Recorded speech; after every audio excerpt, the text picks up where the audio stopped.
Millionaire's son kidnapped. A ruthless mafia demands $1 million in ransom. But what a quiet, overlooked Maid did left everyone speechless. But here's the question. What could a maid possibly do against the most feared mafia in the city? At Limitless Tales, we bring you gripping, cinematic stories that keep you on the edge of your seat.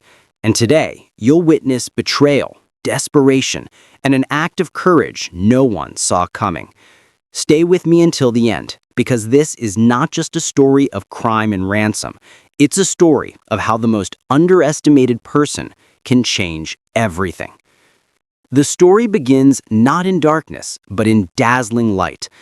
On the outskirts of the city, rising above manicured lawns and iron gates, stood a mansion of glass and stone that seemed more like a palace than a home. Its walls gleamed in the morning sun, reflecting fountains and marble statues that decorated the grounds. To anyone passing by, it was the dream life, the untouchable fortress of a man who had everything. That man was Victor Harrington. Victor wasn't just rich, he was the kind of rich that turned heads in silence. His name adorned skyscrapers downtown.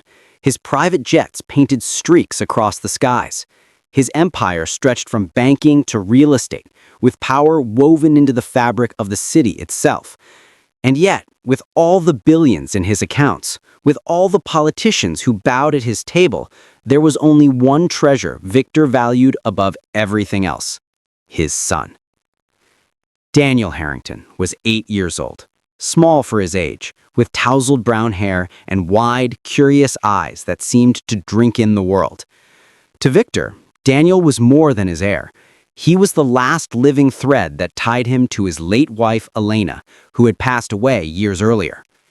Daniel had Elena's soft eyes, her gentle smile. Every time Victor looked at him, he saw her. And so he guarded Daniel with an obsession that bordered on desperate love. Every morning, Victor walked Daniel down the grand marble staircase of the mansion. He adjusted his collar, smoothed his hair, and promised him things money could buy: ponies, robots, even whole islands if you wanted them. But Daniel never asked for any of that. All he ever said in his soft voice was, "Can you stay home today, Papa?" And every morning, Victor would pause, glance at his gold watch, and sigh, "Soon, Daniel, soon. I just have to take care of work." And he would leave, never seeing the small sadness on his son's face. But there was someone who did see it: Maria. Maria was the maid of the Harrington household, a woman in her 40s, with dark hair streaked by silver and hands roughened from years of work. She wore the simple uniform of her trade, crisped black dress, white apron, and moved with quiet grace through the house.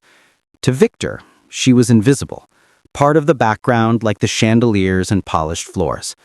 But to Daniel, Maria was everything. She was the one who listened to his endless stories about dinosaurs and spaceships. She tied his shoelaces when he was late for school. She whispered jokes that made him laugh when he was lonely. And every night, when the mansion grew cold and silent, it was Maria's voice that sang lullabies from her homeland, soothing him to sleep. To Daniel, Maria was more than a maid. She was his secret guardian, his second mother. Life in the Harrington mansion seemed perfect from the outside, but Maria felt the tension that lingered beneath the marble and glass. For all his power, Victor was a man consumed by fear.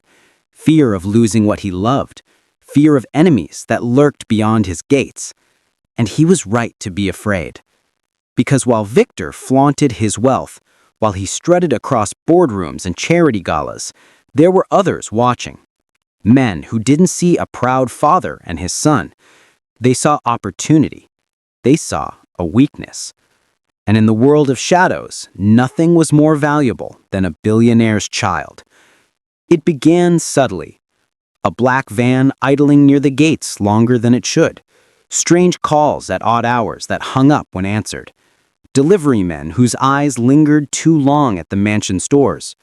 Maria noticed it all. She always noticed. But when she tried to raise her concern to the head of security, they brushed her off. Paranoid. they said. "You've been watching too many dramas." But Maria's instincts had been forged in hard places, and one autumn evening, her worst fears proved true. The sun was sinking, painting the glass mansion in shades of fire. The air was cool, carrying the scent of fallen leaves. Inside, Daniel was playing with toy cars on the rug in the living room, while Maria folded laundry. Victor was away at a business dinner, unreachable as always. Then Maria felt it, a shift in the air, the faint sound of tires on gravel. She walked to the window and saw it. A dark van parked just beyond the gates, its windows blacked out. Her heart tightened. She reached for the phone to alert security, but before her fingers touched the receiver, the world turned upside down. The lights flickered, the gates creaked open, and in a matter of seconds, everything unraveled. Daniel's toy car rolled across the floor as masked figures burst through the door. Black gloves, black masks, eyes like ice. Maria screamed, rushing forward, but one of them shoved her to the ground. "Stay down," he barked, his voice cold and sharp. Daniel cried out, "Maria!" but strong arms lifted him, muffling his voice. Maria clawed at the floor, her heart hammering, her throat raw. She reached for the boy, for the child she had promised silently to protect, but the men were too fast. In an instant, Daniel was dragged out the door. The van roared to life, tires screeching, and disappeared into the night. Maria staggered to her feet, her breaths coming in ragged gasps. Her hands shook as she pressed them to her mouth. The house, so full of light just moments ago, now echoed with silence. Silence that was only broken by the sound of a single devastating scream, Victor's scream, when he arrived home minutes later and learned that his son was gone. The mansion was no longer a palace. It was a cage of panic, sirens, and screams. Within the hour, flashing red and blue lights flooded the driveway. Police cars lined the gates, their radios crackling with chatter. Officers stormed inside, their heavy boots echoing against marble floors, as Victor Harrington clutched at his hair, pacing like a man lost in a nightmare. "My son! My boy!" he shouted, his voice hoarse. "Find him! Do you hear me? Find him!" Detectives tried to calm him, but Victor was beyond reason. His empire had taught him that money could bend reality, that power could crush problems. But this was different. His billions meant nothing when the one thing he valued most had been ripped away. Maria sat in the corner of the living room, her face pale, her hands trembling. Her knees still ached from where she had been shoved to the floor. Every time she closed her eyes, she saw Daniel's terrified face, his small hands reaching for her as he was dragged away. She felt the weight of failure. She had promised silently to protect him, and now he was gone. Hours passed like years. Then the phone rang, a landline. The shrill sound pierced the chaos, freezing everyone in place. Victor snatched it up, his breath heavy. "Hello?" For a moment, only silence. Then a voice, low, cold, and steady. "We have your son." Victor's blood ran cold. His grip on the receiver tightened. "Please, please don't hurt him. I'll give you anything, anything you want." The voice chuckled darkly.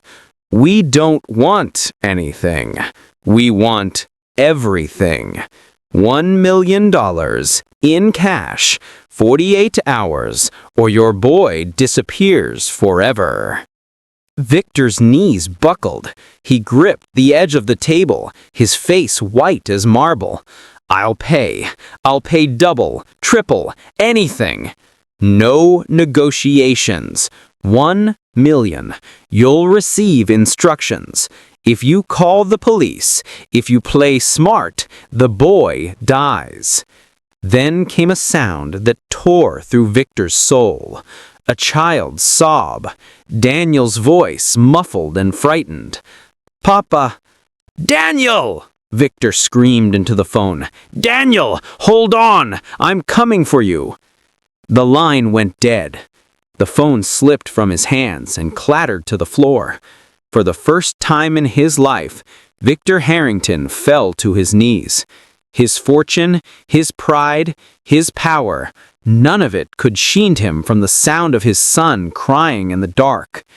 The room was silent, except for the heavy breathing of men who didn't know what to say. Finally, Detective Morris, the lead investigator, cleared his throat. He was a weathered man with tired eyes, the kind who had seen too many families shattered by crime. He crouched near Victor. "Mr. Harrington, listen to me. We've dealt with these people before. If you pay too quickly, you'll only make yourself weaker. We need time to track the call, to find where they're keeping your son." Victor shook his head violently. "Time? My boy doesn't have time.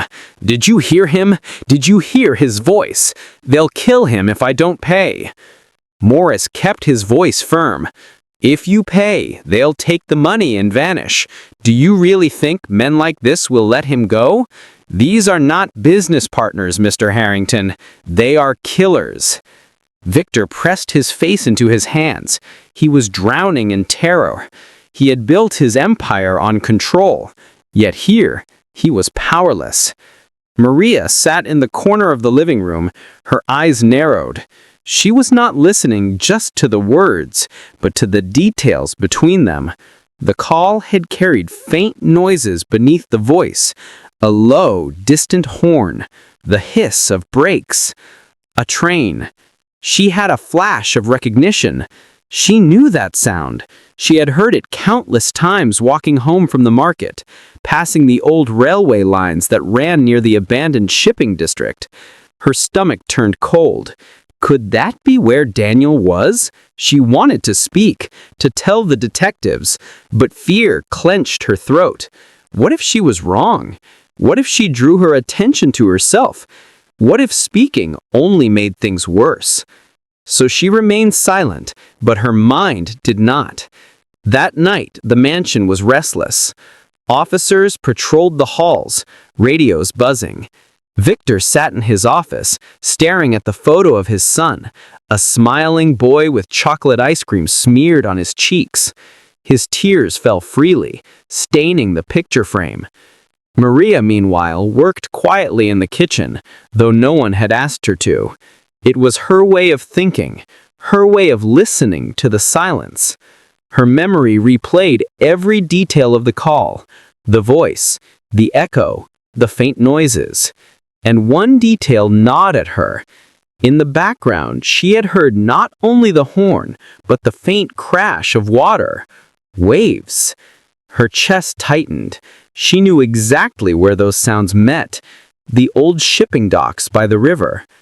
Her hands shook as she gripped the counter. She knew something the police didn't, something Victor didn't. But how could she, a maid, an invisible shadow in the Harrington household, walk into a police briefing and declare she had solved what the professionals could not? They would laugh, or worse, they would ignore her. So she kept quiet. The next morning brought no peace.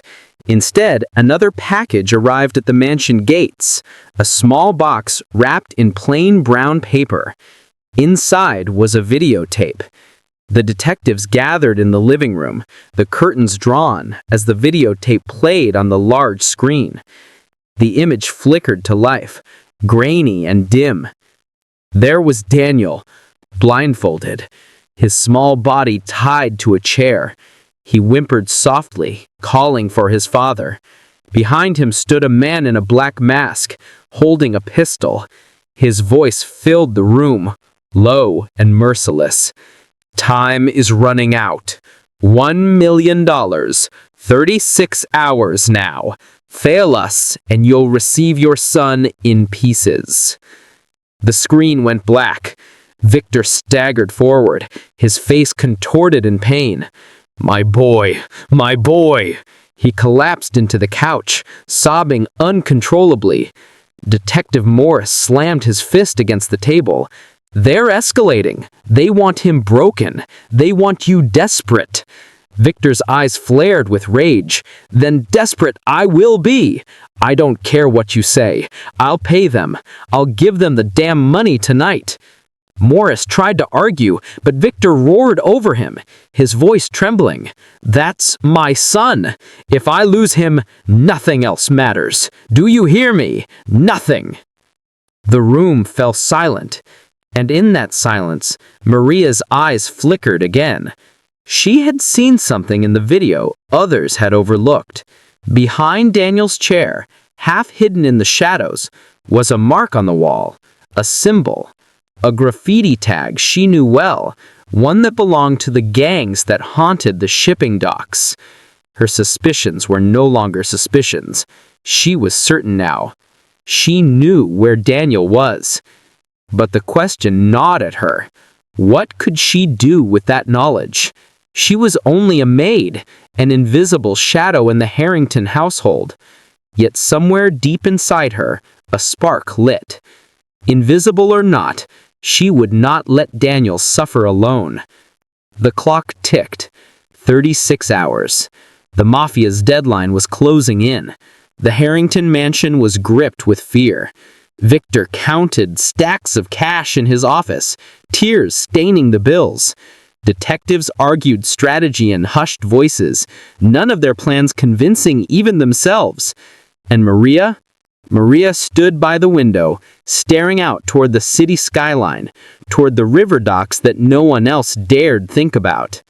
Her heart pounded with the weight of a decision. Stay silent and let the police and money fail Daniel, or act and risk everything. The choice was forming, slow but certain. Maria would not remain silent much longer. The mansion slept in fragments that night. Victor sat hunched in his office, a glass of whiskey untouched in his hand. Detectives rotated shifts, muttering into radios, watching shadows through the windows. Fear clung to every corner of the house. And Maria lay awake in her small room at the far end of the hall, staring at the ceiling. The faint hum of city life outside was drowned by the sound of Daniel's voice in her memory. "Papa!" She turned on her side, her fists tightening. She had scrubbed floors, ironed shirts, cooked meals in silence for years, invisible in this grand house of wealth. But now, in this crisis, invisibility had become her strength. No one saw her, no one expected her, which meant she could move. She rose quietly, pulling on her plain coat. Her rosary dangled from her neck, her only comfort. She slipped from her room, her footsteps light against the hardwood floors, avoiding the squeaks she had learned by heart. Down the back stairs, past the kitchen, out the service door. The night air slapped her cheeks, cool and sharp. The city stretched before her, a maze of lights and shadows. Somewhere beyond those lights, Daniel was waiting. Maria headed toward the docks. The journey was long, but her determination burned brighter with every step. She knew those docks, every rusted fence, every broken lamp, every graffiti mark that scarred the walls. She had walked past them on her way home from bargain markets, always keeping her eyes down, always hurrying. People whispered about what lurked there, thieves, gangs, shadows that never saw daylight. Now she walked straight toward it. Her heart thundered with fear, but her mind clung to the memory of Daniel's laugh. That laugh was worth more than her fear. At the edge of the river, she paused. The docks loomed ahead, abandoned warehouses standing like giants in the dark. The smell of salt and oil hung in the air. And then, faintly, she heard it, the echo of a train horn in the distance, the same sound from the ransom call. Her instincts were right. She crouched behind a stack of crates, her eyes scanning. Shadows moved near one warehouse, Men in dark coats, cigarettes glowing like fireflies. Their laughter was low, cruel. The Mafia. Maria's breath caught. She had never stood so close to danger. Every instinct screamed at her to turn back. But then, through a gap in the broken wall, she saw something. A flicker of movement. A small figure. Daniel. Blindfolded, his head resting against the chair, exhausted. Maria's throat tightened. He was there, alive, but she couldn't rush in, not yet. One wrong step, and they'd both be dead. She crept closer, hiding in shadows, her hands trembling. She needed to see more, the layout, the guards, the weak points. Years of moving unnoticed through the Harrington mansion had trained her well in silence, in invisibility. Now, those skills were her weapons. She studied every corner of the warehouse.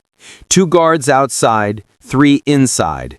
A back entrance half blocked by crates. And the graffiti mark again. Bold, red, the sign of a local mafia crew known for brutality. Maria's stomach twisted. These were not men who bluffed. If Victor paid and they let Daniel go, it would be a miracle. But miracles were rare here. Back at the mansion, dawn broke. Victor sat slumped in his chair, eyes red, as Detective Morris laid out the plan. Controlled delivery, hidden trackers, SWAT on standby. Victor shook his head. Too slow, too risky. I'm paying them directly, today. Mr. Harrington, Detective Morris tried. But Victor slammed his fist. Enough! You people don't understand. That's my son, my blood. I won't gamble with his life. The room fell silent. The detectives exchanged grim looks. And in the corner, Maria listened quietly. She had slipped back into the house before sunrise, unseen.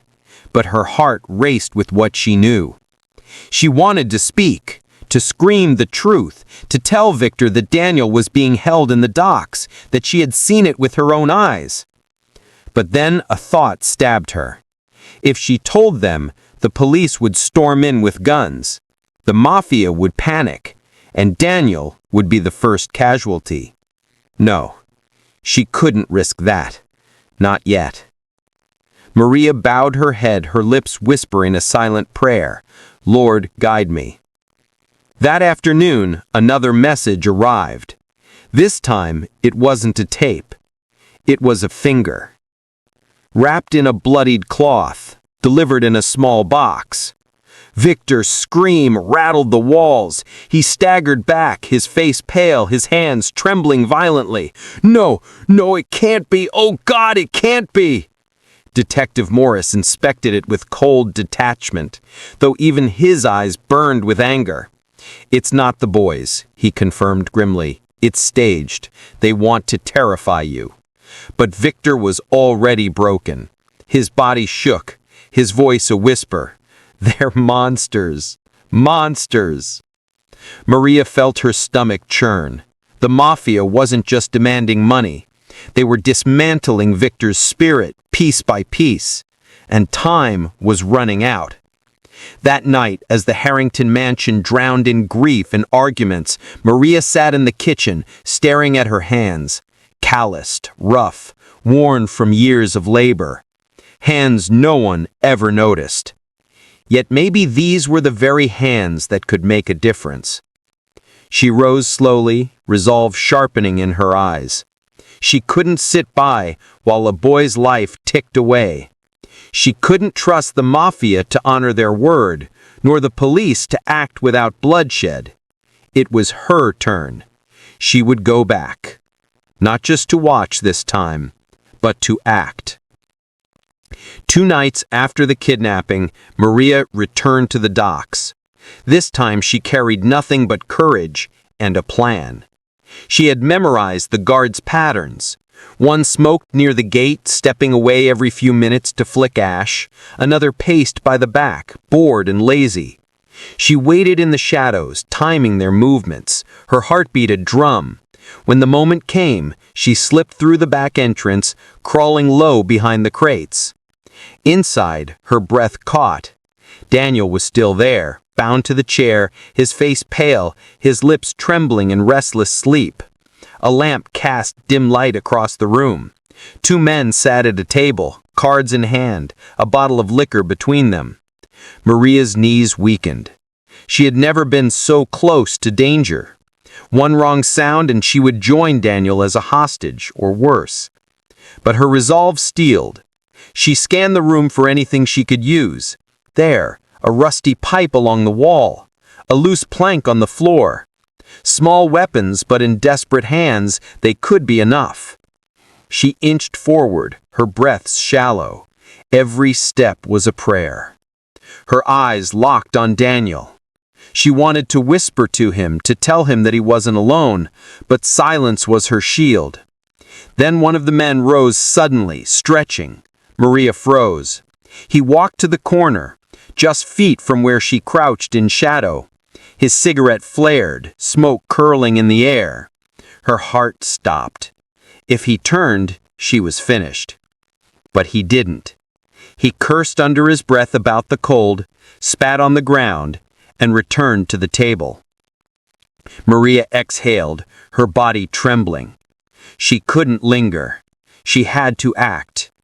Her mind raced. She couldn't carry Daniel out herself, not with guards everywhere. But maybe she could loosen his bonds, prepare him, give him hope. Yes, that was it. Hope. She crept closer, inch by inch, until she was at his side.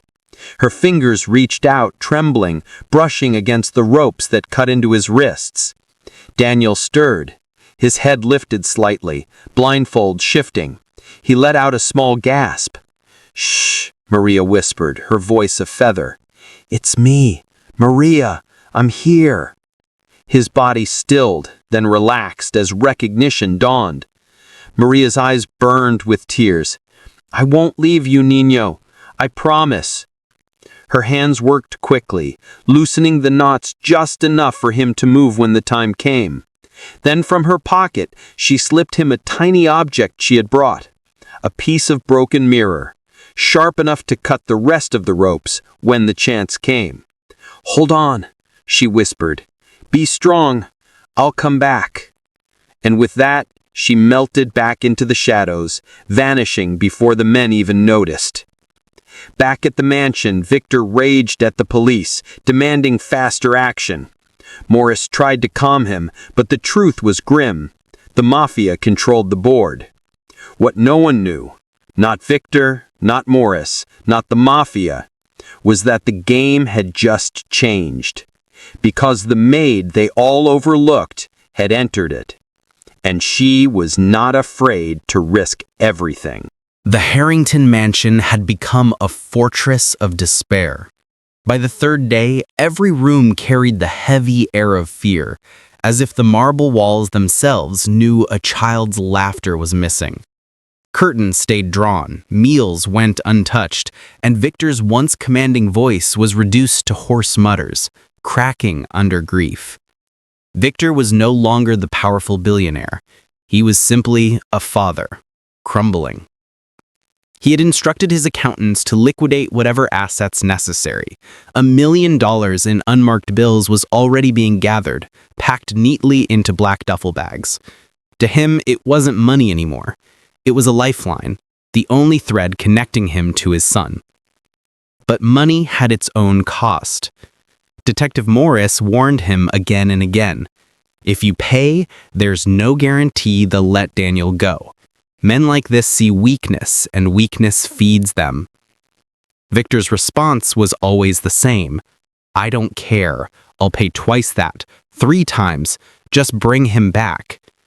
The police wanted to set traps, use trackers, play the long game. But time was no longer a game to Victor. Time was a knife, twisting deeper with every second.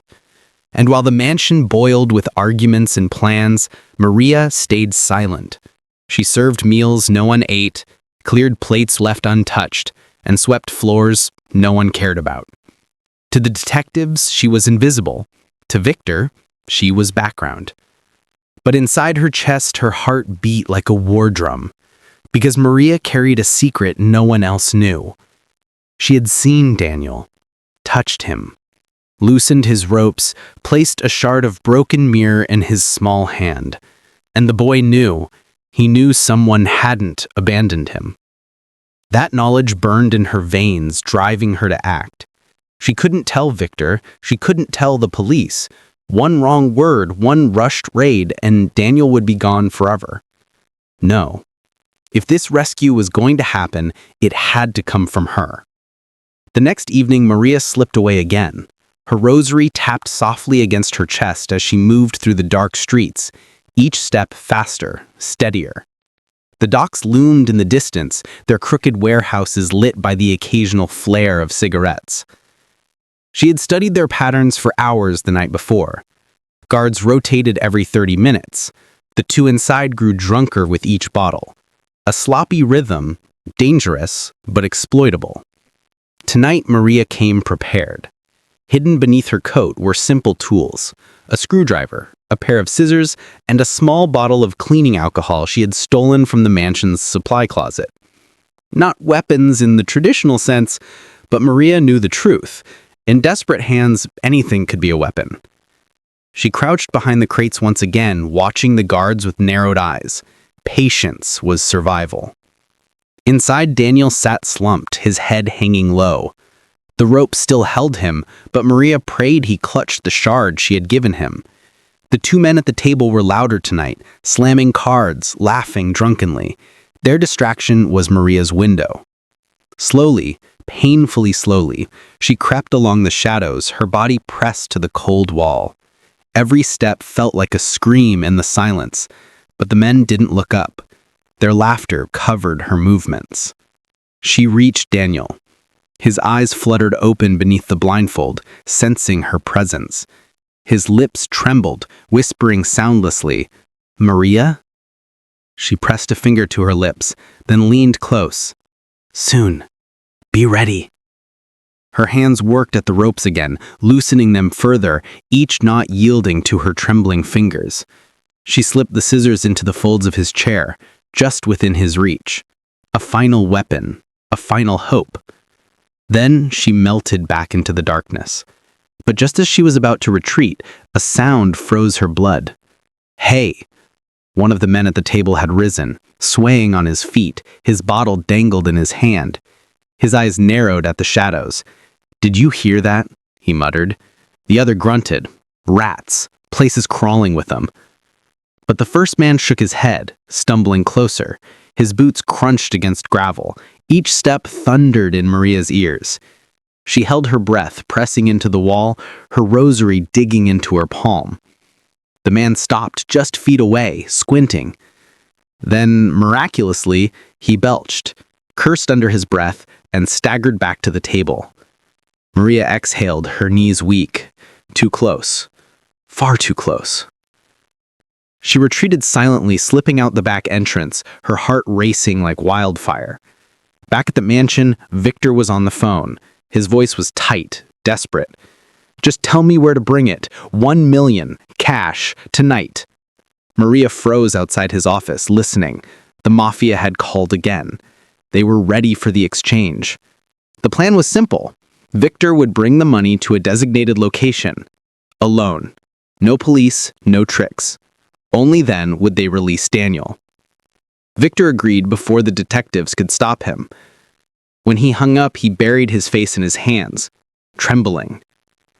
Maria felt her stomach drop. She knew. This wasn't going to work. She had seen the cruelty in those men's eyes. They would take the money, and Daniel's small body would vanish forever.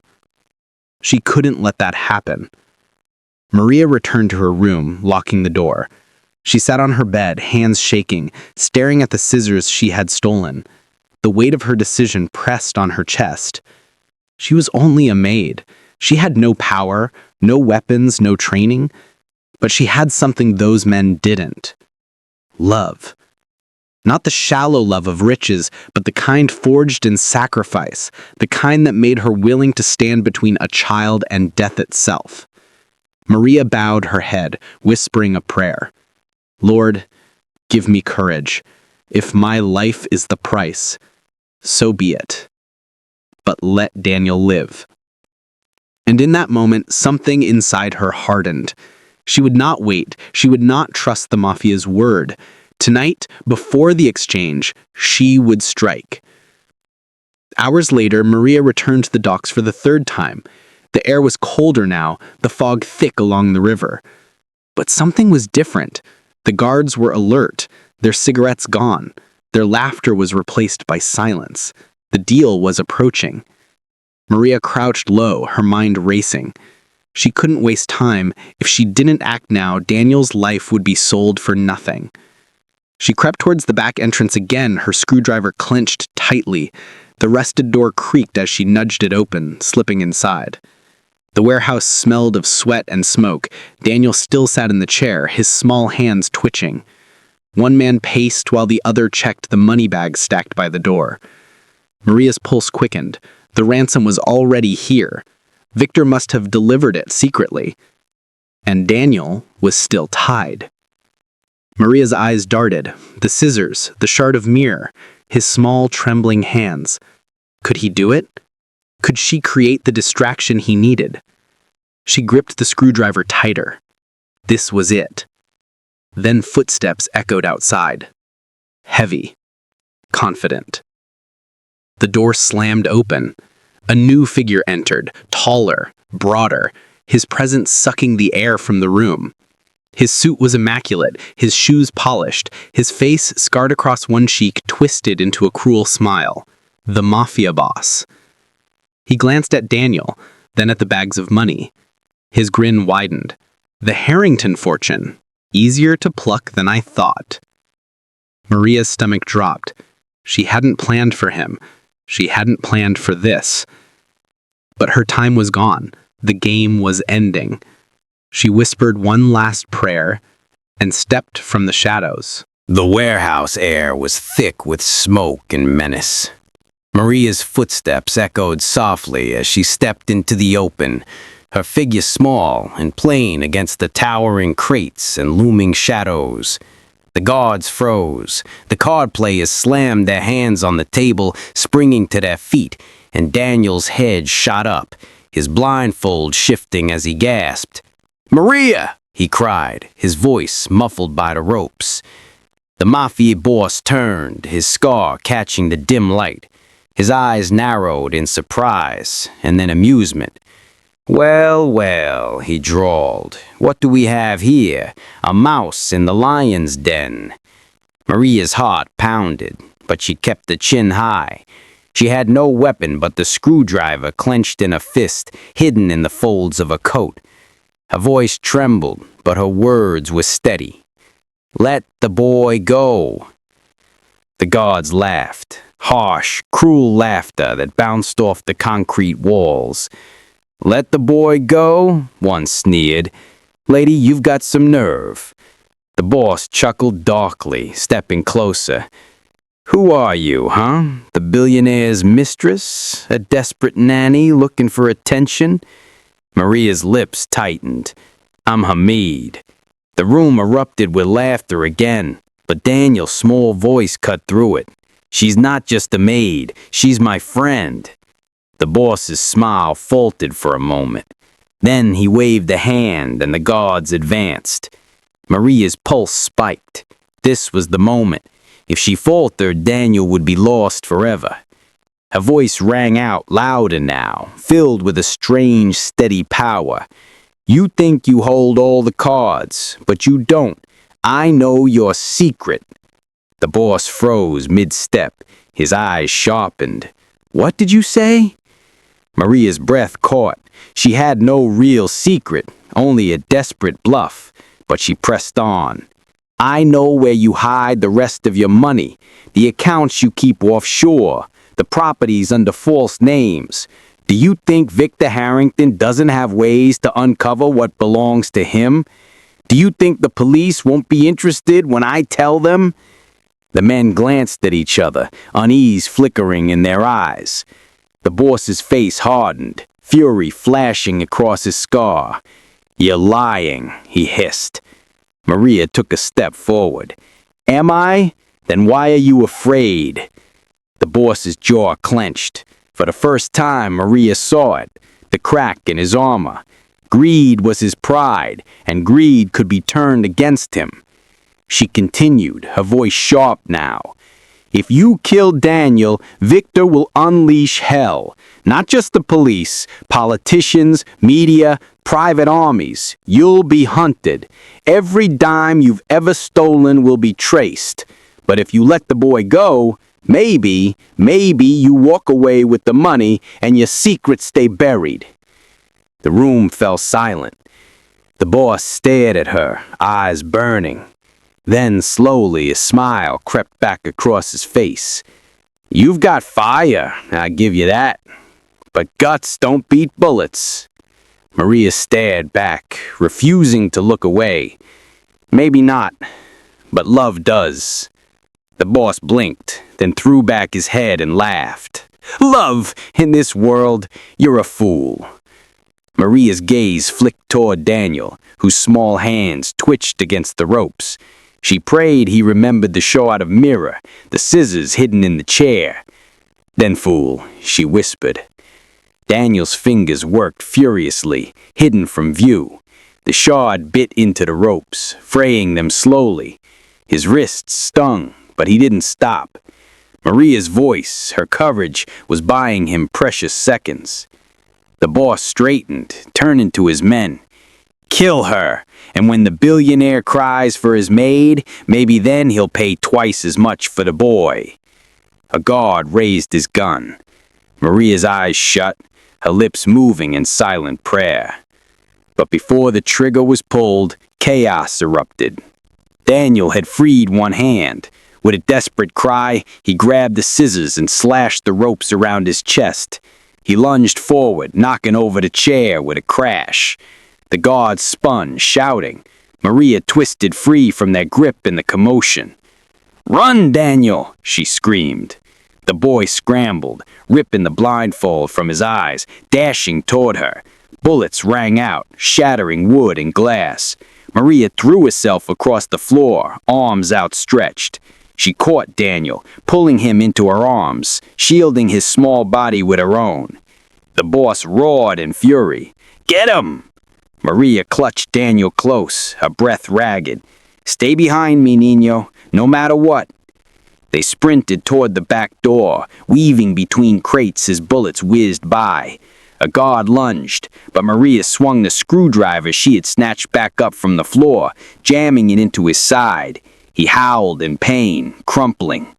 Daniel's hand clung to hers, his eyes wide with terror, but burning with trust. They burst through the back door into the foggy night. Alarms echoed behind them, shouts filling the air. But the docks were a labyrinth, and Maria knew the paths.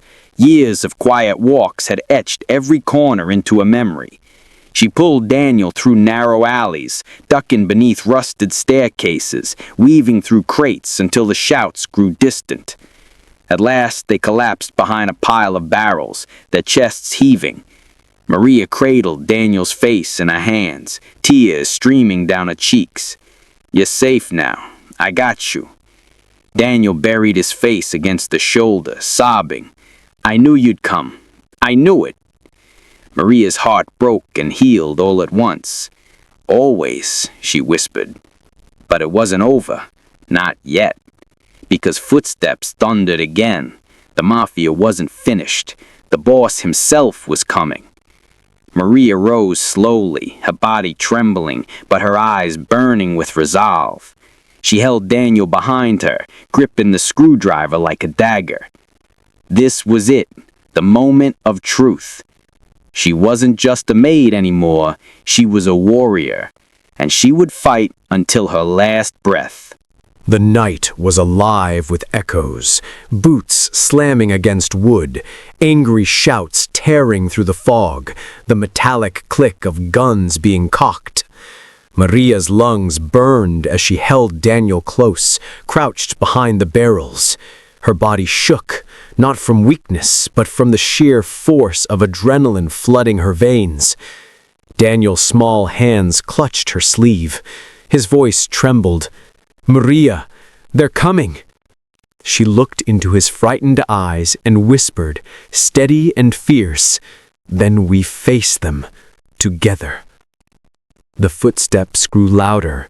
From the mist, the mafia boss emerged, flanked by armed men. His scarred face twisted into a predator's grin. "There's nowhere left to run, Maid. Give me the boy, and maybe I let you breathe another hour." Maria rose slowly, shielding Daniel with her body.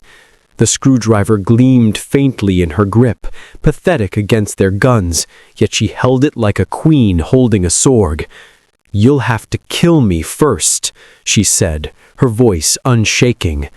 The boss chuckled darkly. "That can be arranged." He raised a hand.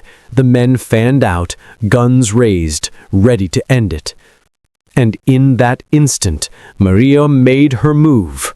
With a cry that ripped from the core of her being, she hurled the screwdriver like a spear. It struck one of the men in the shoulder, making him drop his gun with a scream. The distraction was just enough. Maria grabbed Daniel's hand and bolted through the fog. Bullets cracked behind them. Splinters flew from crates. Maria zigzagged, dragging Daniel down a narrow passage that opened onto the river's edge. But the path ended in water. Dark, cold, endless. Maria's heart pounded. They were trapped. The boss's laughter roared through the mist. "End of the line, Maid." Maria held Daniel close, her eyes scanning desperately. Then her gaze landed on a rusted chain dangling from a crane above, swaying slightly in the wind. A plan sparked. Reckless, impossible, but it was their only chance. "Daniel," she whispered urgently, crouching so her eyes met his, "do you trust me?" He nodded without hesitation, tears streaking his cheeks. "Always." "Then hold on tight." Before the men could close in, Maria scooped Daniel into her arms and sprinted forward. She leapt, grabbing the chain with every ounce of strength in her arms. The sudden weight yanked her shoulders painfully, but she held fast, swinging them both out over the river.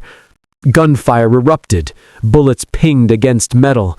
Maria clutched Daniel tighter, the wind howling in her ears as they swung wildly through the night. With a desperate cry, she let go. They plunged into the black water below. The icy river swallowed them whole, stealing their breath, pulling them into darkness. Maria fought upward, her arms burning, dragging Daniel with her. They broke the surface, gasping.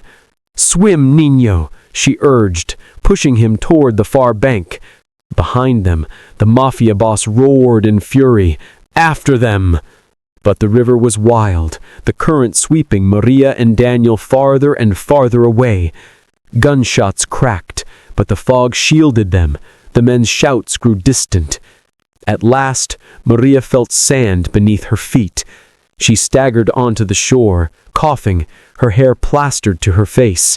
Daniel clung to her, shivering, but alive. They collapsed together, trembling in the cold night air. "It's over," Daniel whispered weakly. Maria stroked his wet hair, her chest heaving. "No, Niña, not yet. We still have to get home." Hours later, the mansion gates swung open.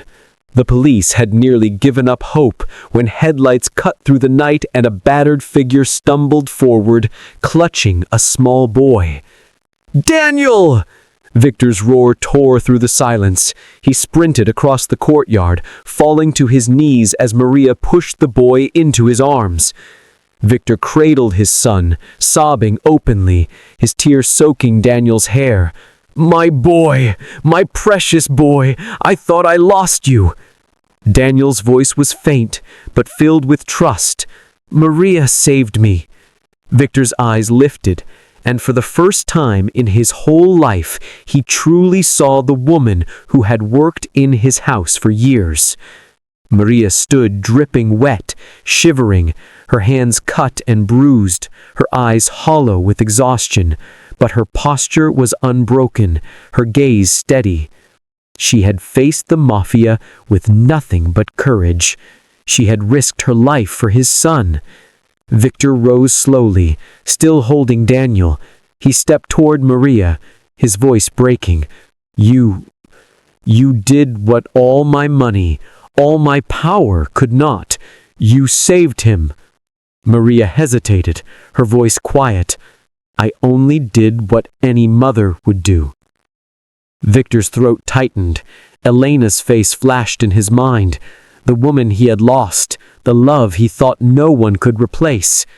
And here stood Maria, worn and overlooked, yet filled with the same fierce, unbreakable love. For the first time, Victor Harrington, the billionaire who thought money could solve anything, was speechless. The mafia would not escape forever. Police raids followed. The docks were stormed, the crew scattered. The boss himself vanished into the shadows, swearing vengeance. But the war between empires no longer mattered tonight. What mattered was the bond forged in fire and blood. Daniel never let go of Maria's hand that night. He clung to her, even as Victor tried to lay him in bed, even as the house filled with officials and guards. And Victor understood. Maria wasn't just a maid.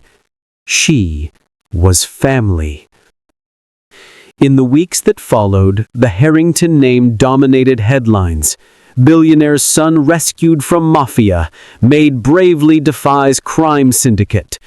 Cameras swarmed. Reporters begged for interviews. But Maria refused them all. "I don't need the world to know my story," she told Victor quietly. "I just need Daniel safe."